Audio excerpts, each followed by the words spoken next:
If someone is forced to become Muslim, their Islam is actually not considered valid. This is like an encouragement to do this when you're by yourself or in small groups. Discuss this issue. Why are we here? What is the purpose of life? All of these appeals to the intellect and the conscience. La ikraha fi din. That is the basic Quranic teaching regarding the issue of freedom of conscience with regard to accepting religion.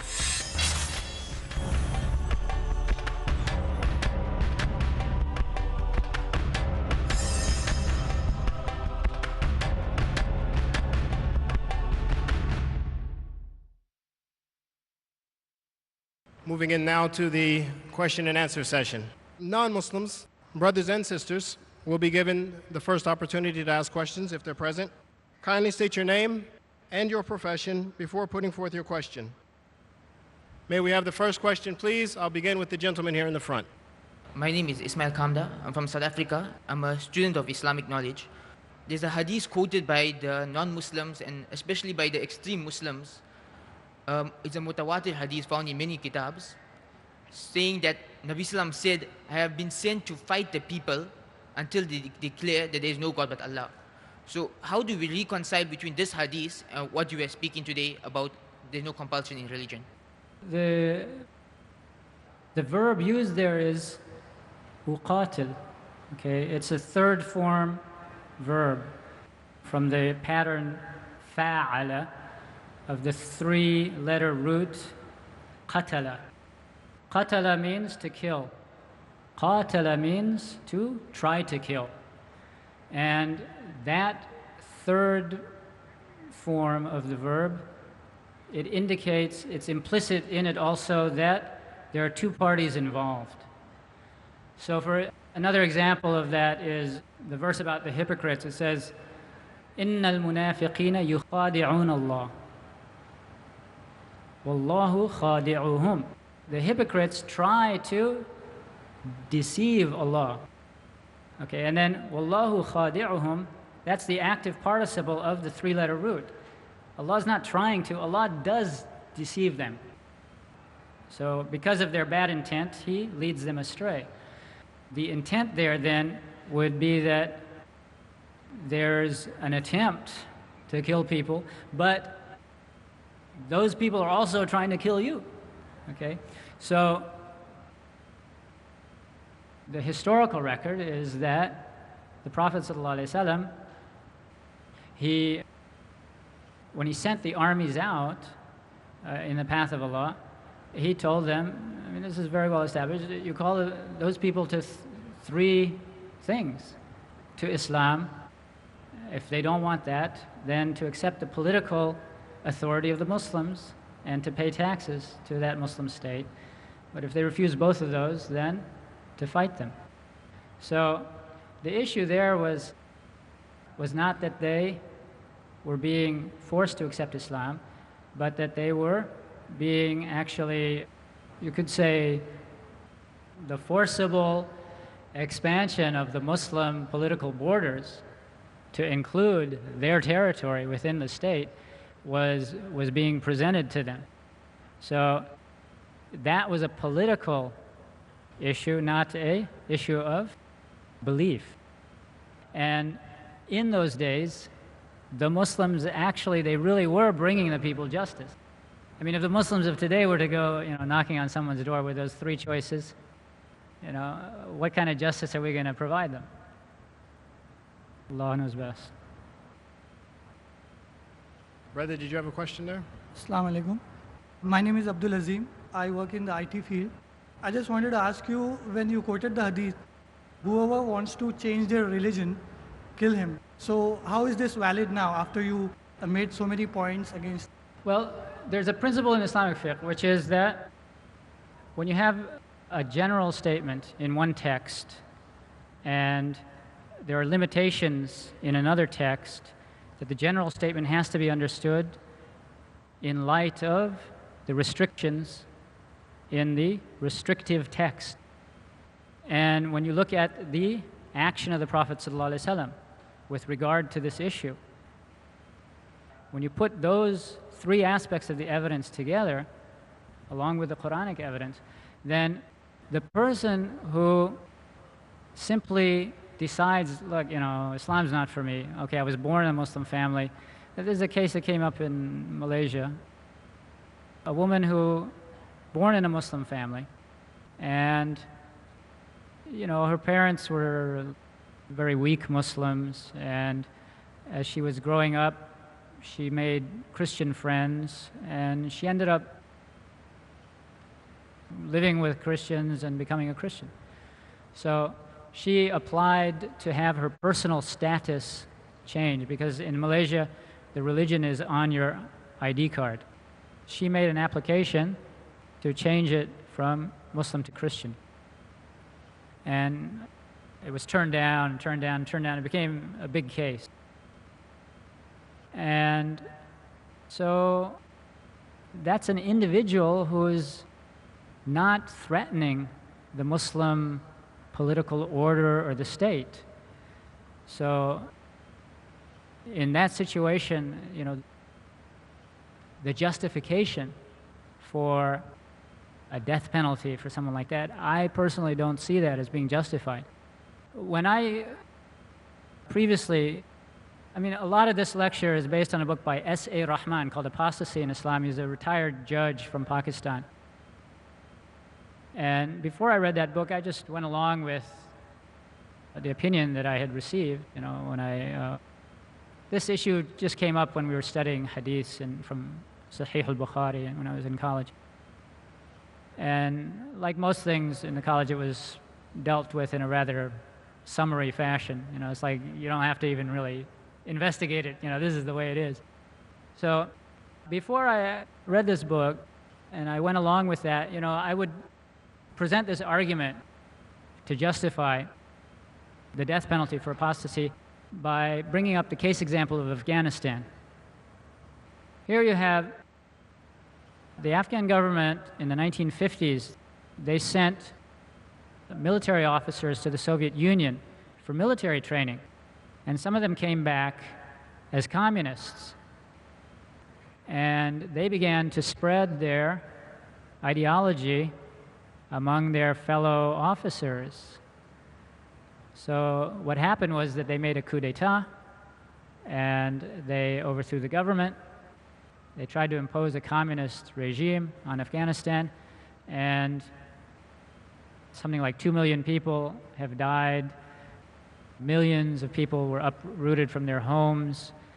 Millions of people were maimed. The landmines are still there, maiming people to this day. They exchanged one occupation for another one. It's been since 1973 until this year, it's more than 30 years of war, unremitting warfare. If they had taken those military officers when they became aware, I think, every government has intelligence. So, when you become aware that somebody is spreading that ideology, especially in your military, then in that situation, I would say that the death penalty is justified. I believe there was a sister that wanted to ask a question. Assalamu alaikum. My name is Shehnaz Sheikh, and I'm a medical doctor. Brother, it would be nice if you could please summarize the position of ahadith on the issue of apostasy in Islam. Okay, I think I did summarize it. Maybe I didn't If you can catch please, it. yeah. We have 2 verbal statements, and we have the action of the Prophet ﷺ. So the verbal statement that is very general has to be understood in terms of the more limiting versions of the second hadith.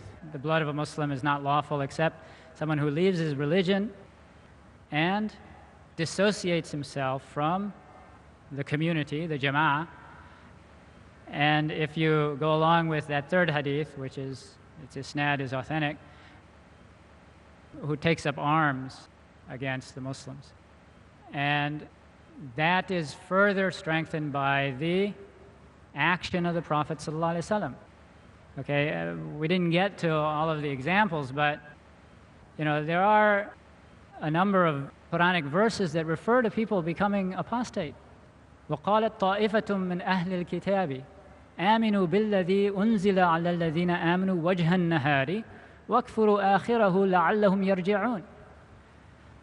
A party from the people of the book, they said to their co-religionists, believe in what was revealed to the believers, the Muslims, in the beginning of the day, and then revert at the end of the day, in order that they also revert or become shaky, that it will, in other words, that this will raise doubts in the hearts of the Muslims. Here's someone, you welcome him with open arms, he's entered into Islam, and then he says, oh, no, I don't. So it was a strategy to shake the faith of the Muslims. And that, the names of the people who did that are mentioned in the Seerah of Ibn Ishaq. So, and yet there is no mention that there was any penalty. And similarly with the change of the Qibla, the verse says that we only appointed this Qibla in order to know مَنْ يَتَّبِعُ الرَّسُولَ مِمَّنْ يَنْقَلِبُ عَلَى عَقِبَيْهِ, to know who would follow the messenger and who would turn back on his heels. Okay, in the tafsir of At-Tabari, it mentions that there was a group of Muslims who said, مَرَّةً هَاهُنَا وَمَرَّةً هَاهُنَا فَانْقَلَبُوا. They said, for a while it's here, and for a while it's there. What's going on here? And they left Islam. Now, to be fair, that narration is mursal. It's from Ibn Jurayj, who was not a Sahabi. I think he was from the Atba' al-Tabi'een. So it's a broken narration.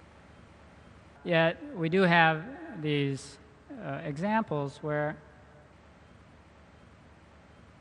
the other one is much clearer.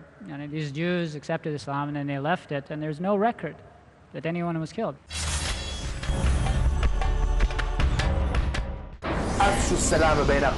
Spread salam between you. And then you have an obligation to respond to the person equal or better. Islam initiates conversation. From assumption to reality, from information to wisdom, from opinion to judgment. Focus on the importance of having skills, and these skills develop stronger relationships.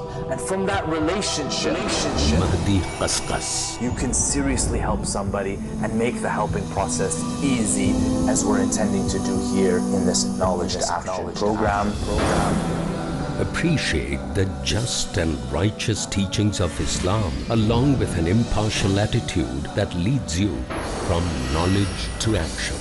Today at 5 p.m. and repeat telecast at 3:30 a.m. Saudi Arabia on Peace TV. Islamic International School presents Moral Engineers, Reason Promoters, Target Achievers. Let us analyze today the solution given in the teachings of Muhammad sallallahu alaihi wasallam. Dua, the weapon of a believer. Worship Allah and worship Him alone. This is a purpose of our life. Aira Ansary, Fatima Kodia, Noor Arman, Madiha Qadi, Salman Sheikh, Faiz Siddiqui, Fariq Naik. Science without religion is lame, and religion without science is blind. Real happiness, the everlasting one, is only in Jannah. Observe the spirits driving the approved purpose to make the human existence successful in Goal Setters. Next on Peace TV.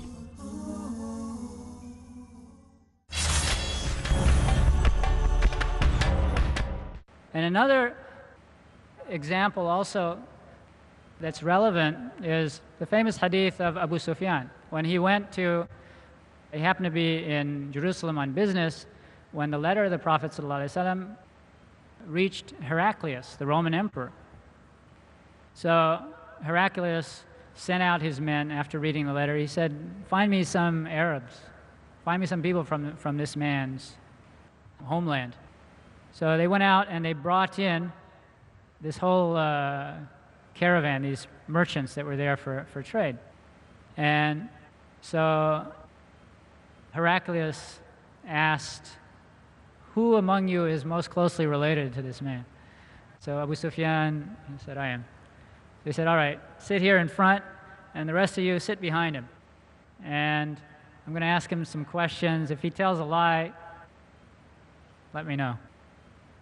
So Abu Sufyan, in narrating the hadith, he's saying, I'm trying to think, what can I say to present the answers in a way that will make Muhammad ﷺ look bad, because at this time he was his enemy. He was the leader of the enemy.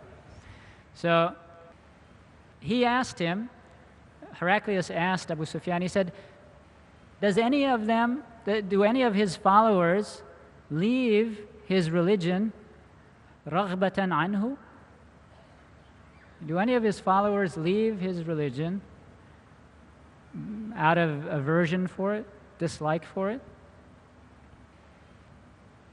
He said no. If the Prophet ﷺ had executed anybody for leaving Islam, that would be a very useful issue to bring up. I mean, this is what they're bringing up in the media all the time, okay? They're looking for issues to bring up. This is a ready-made issue. If it was there, how come he didn't mention it? And that was relatively late, okay? It was obviously in the Medinan era. It was after the truce of Hudaybiyah, before Fathu Makkah. So it was maybe around the 7th year after the Hijrah. So how come we don't have any records of people being executed for simple apostasy? So I would say, the summation, that a person who leaves Islam without fighting the Muslims, he should be called in. I mean, there's some difference of opinion among the Sahaba. Of course, the general opinion seems to be that they should be killed.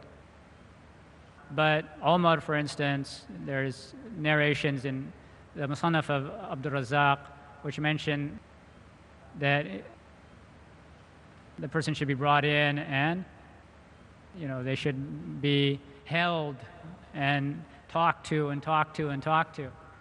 Try to persuade them to come back. So I mean, that step of trying to persuade the person to come back is definitely called for. Definitely, if a person begins to verbally attack Islam in the society, then that's something that requires ta'zir. It requires punishment. But to say that there is a fixed legal penalty for simple apostasy, I think that it's something that, it's going beyond the evidence that we see from the Sunnah of the Prophet ﷺ. Jazakallah khair. Assalamu alaikum. Wa alaikum assalam. My name is Abdul Qayyum. In view of the discussion we just had now, what is an ordinary Muslim supposed to do? Apparently, Quran Sharif is saying something, and we get from other sources which is again apparently contradictory. Everyone cannot go into all these details. Is there then a priority in terms of conflict, you see what Quran says, we go by that, and the others being verbal might not be true? The issue, I remember when there was a story told about a mechanic who, his first day on the job, the boss told him to rebuild an engine. So he came at the end and he said, here's the engine, and here's all the leftover parts that wouldn't fit in anymore. Okay, so he didn't keep his job, right? Because all those parts are supposed to go back in. So the Quranic evidence and these hadiths can be easily reconciled. The basic issue is there's no compulsion in religion, and the issue of killing an apostate comes up when that apostate becomes a vocal or physical opponent of the Muslim political order or the Muslim society. It seems a bit strange to me, your question, because when you phrase it in terms of what is the average Muslim supposed to do, well, the issue doesn't directly relate to the average Muslim, because it's not the job of the average Muslim to hunt down apostates and kill them, right? You know, the legal penalties are to be administered by the state. I mean, that's just anybody who tries to take the law into their own hands is creating havoc. That's completely out of the question. You know, there's no room for that Islamically. Sure, but in that case, the punishment is for creating disorder. It's not because of apostasy. Yeah, I mean, when you put all of that evidence together, yeah, this seems to be the import, okay? There has to be something beyond simple apostasy to warrant this penalty. And that something is the threat to the order. To say, you know, the analogy that I hear Muslim du'at using, apostasy is like treason, you know, and if you commit treason, then every country, or most countries, have a death penalty for that. I think that's not convincing or a compelling argument to me, because, you know, you have a gradation there of harm, okay? The harm that comes from an individual deciding to pursue a path in their life, a spiritual path in their life, is different, completely different from a person who stands up and begins agitating for some change in the social order. Thank you. Brother, you have a question, inshallah? My name is Mohammad Hussain Ansary, and I work in the High Court of Bombay. My question is, what a family should do if a person changes his religion from Islam to a non-Muslim? Should the wife and the children should abandon him, or he can still continue living with him? Okay, if there's, like, for instance, the husband and father in the family, he leaves Islam, he changes his religion to something else. What is the wife to do? The marriage becomes null and void at that point. I mean, this happened with Habiba, radiallahu anha, before she married the Prophet sallallahu alaihi wasallam. Her husband, I think his name is Ubaidullah ibn Jahsh, they made hijrah to Abyssinia, and he became a Christian while they were in Abyssinia, because that was the majority religion. It was there in the environment. And so when that happened, she separated herself from him, and she lived alone until the Prophet ﷺ heard about it, and then he extended the offer of marriage to her. And then the verse in Surah Al-Mumtahina mentions that non-Muslim men are not lawful for Muslim women. So that man became non-Muslim, therefore the marriage becomes null and void from the time that he does that.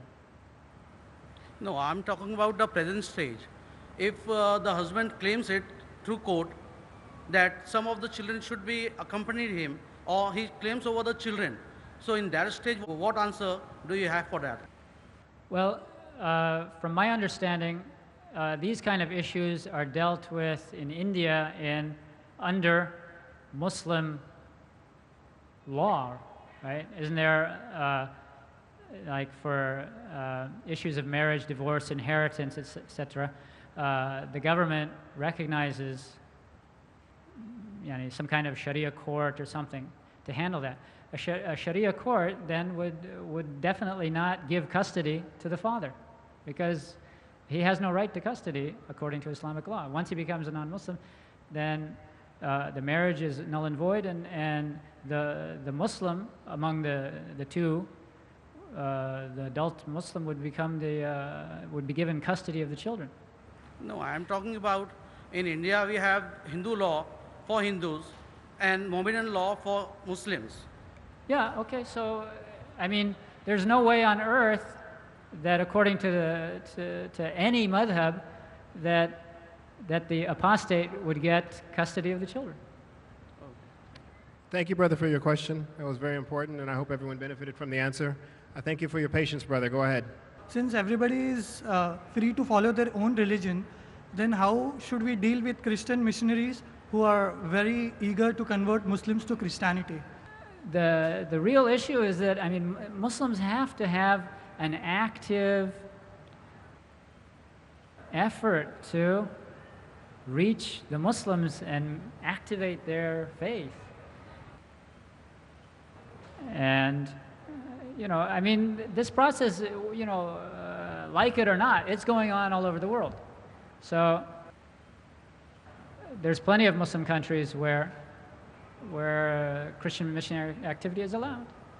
And some Muslims are becoming Christians. So, I mean, we need to go to those people who are affected by that and try to speak to them. Thank you, brother Riaz Ansary.